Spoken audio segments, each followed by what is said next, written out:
to start a shoe company, there are a couple things you need to know first. First off, you should know what a market is. A market is a situation in which producers and consumers can buy and sell and distribute resources. So, if you are a firm, you are a producer. And if you are a consumer, you're a household and you buy the product.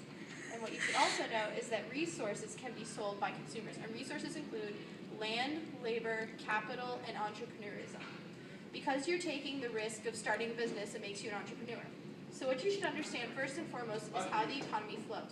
So, as a firm, you should know that you are buying factors of production in order to create a good or service. In this case, shoes, that you can sell to stores, and so stores can sell their good or service, or your shoes in this case, to households or consumers. Consumers, on the other hand, are selling their resources, and in this case, it's work. And work, you are going to give them, in exchange for their work, wages. So, in the grand scheme of things, you're paying for the wages of workers, and they're paying for the good or service of shoes.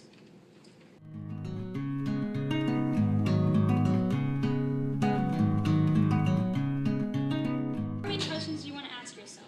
The first one is going to be, what will you produce? In this case, you're going to produce shoes, so you need to ask yourself, who you're going to produce it for, who are the consumers, how much will it be produced, and what will you produce it for? So this, you have to figure out your endorsement. This is skilled labor with endorsement, and this is skilled labor without endorsement. With the endorsement, you're going to have a general type of athletic shoe, and you want to target the fans or the teens because they're going to be the ones who buy the most and have the most pairs. And then the style and quality, you kind of want it to be stylish so that way the teens are apted to get it, and then you want average quality so that way they're not falling apart the first day you get them, or that way they don't last super long, so that way they don't buy any other pairs of shoes. So the opportunity cost is kind of like what you're giving up for something else, and in this case you're giving up the style for quality.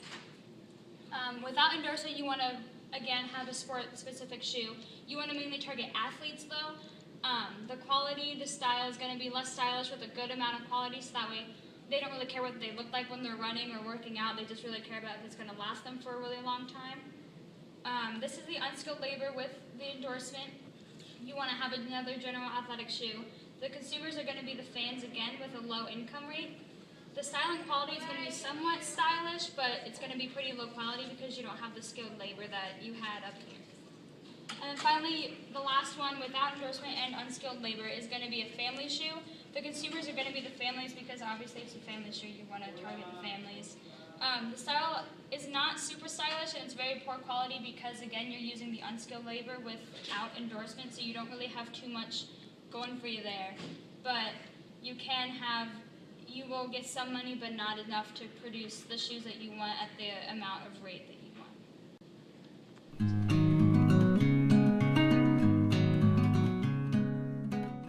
Now that answers the question of what your product is and who you're going to be selling it to.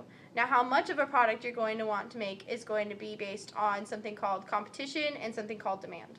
You're going to make sure that your shoe is in very high demand but very low competition so that you're going to have an easier way selling it, and that way you can sell more of it. And if you have something that has a high competition but a low demand, you're not going to be able to sell as much of it or for as much money. Therefore, you're going to want to make a shoe that costs less to make but also yields high profits and is in high demand. Because if the revenue is greater than the cost of production, you'll make profit. And that's going to be good for your business, and your entrepreneurship will have paid off.